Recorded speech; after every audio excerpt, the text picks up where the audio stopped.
बावले महाराज देखो आज की बात करो उधर से को भाषा जरूरी कर दिया है अच्छा रात भाता बहादुर बुलाना पड़ा अच्छा काम क्या है आप हमें बताइए देखो मेरे पास एक खांसी है अच्छा उस खांसी को ले जाकर के दोनों भाई जाने बचा करके उस खांसी को मार करके और के लिए मेरे पास आते हैं क्या ये छोटा सा काम करने के लिए काम चाहते हैं बोल रहे क्या है बजाता था क्या काम तुम दो प्रयास कर सकते हो चलो सबसे पहले और खांसी का हवाला करो क्या है इस तरह में खांसी का हवाला करता है जरा संभाल करके बताना उसको चलो छोटे अरे आज तो आशा लगता है जिंदगी में कोई काम किया है ऐसा काम तो किया था फांसी के से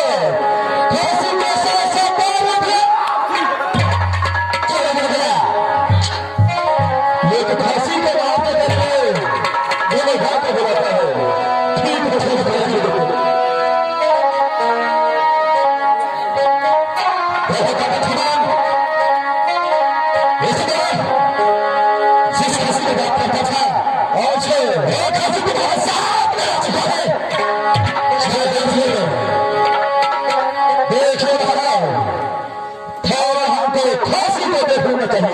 क्या है बहुत अच्छा है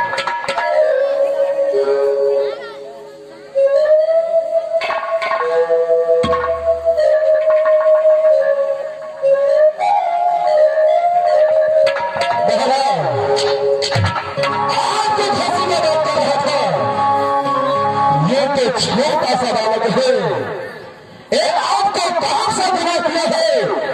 जो यीशु जवान को साथ खोलने के लिए जवान जो काम में देता हो सिर्फ काम पर ध्यान दो क्या काम नहीं है यह पता क्या काम है अच्छा काम का पैसा चाहिए जो चाहे नहीं बचाता ये उधर से मुझे देने के लिए तैयार है देखे रहा ये कोई भी काम हो जो मेरा खर्चा देता है मैं हर काम करके मेरा खर्चा है काम में कैसे दो तेरे महाराज एक घंटे का काम काम थे इस काम करूंगा सब भाती का दारू शुरू करना पड़ेगा कैसा आपका खरीदा जो हमारा होगा मैं अपना नाच सुनूंगा क्या है जो तुझे कहे उधर से देगा उठा सो तो बाहर से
चलता हूँ।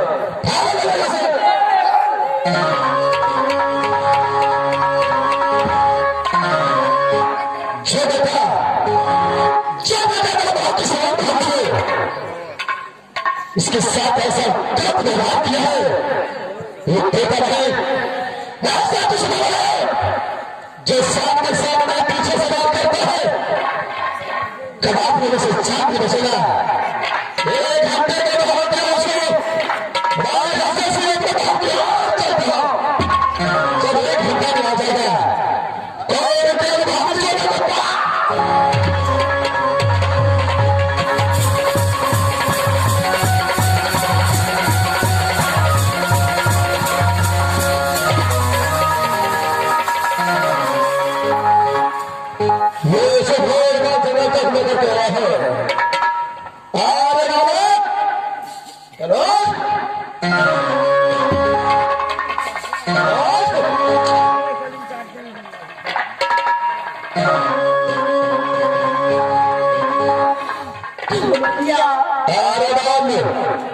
सबसे पहले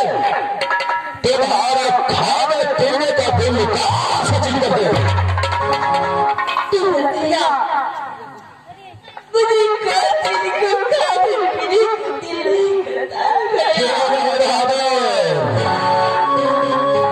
बात तुम्हें कौन चीज का अच्छा हो?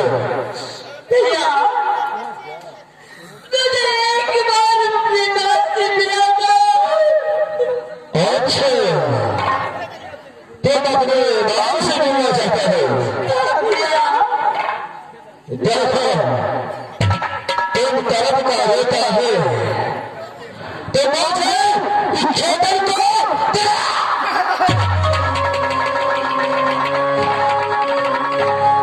मां से मिल सकता है। तुम जाओ वहां से मिलो, वहां से दूर करके फौरन बढ़ा दे सब जाओ।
अरे बाप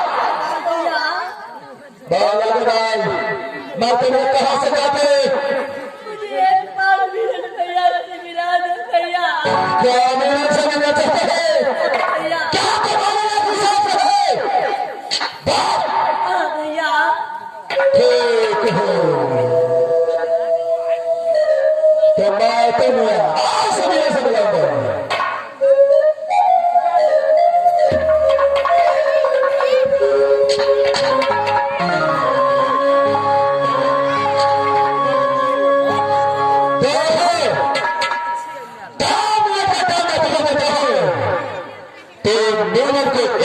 अगर मिलना चाहता है तो मेरे से मिलने जाते होगा अगर तेरे मिलने हो गया तो हमारे साथ साथ मिलने को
मास्टर जब आगे ऑर्डर पहुंचे तो मैं आप खुशी से चिल्लाते हाय ये पिता होते तीर के खातिर में आहो राजा से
धरका अब हो जगह भेजल छै छोटका महाराज एमे हम तो कुछ नहीं कर सकते छियै भैया आप कुछ नहीं कर सकते ठीक है आप यहाँ से रात की बजाइए आप इस दुनिया संसार से सदा के लिए जा रहा हूँ भैया जो मिट्टी करती हुआ अपनी बेटा समझ के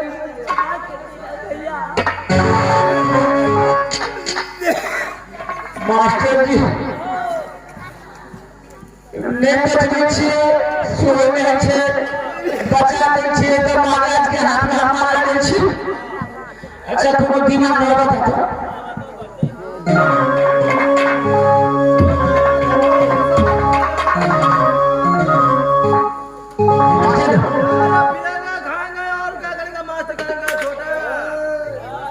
मास्टर वो तो कुछ क्या करते पीछे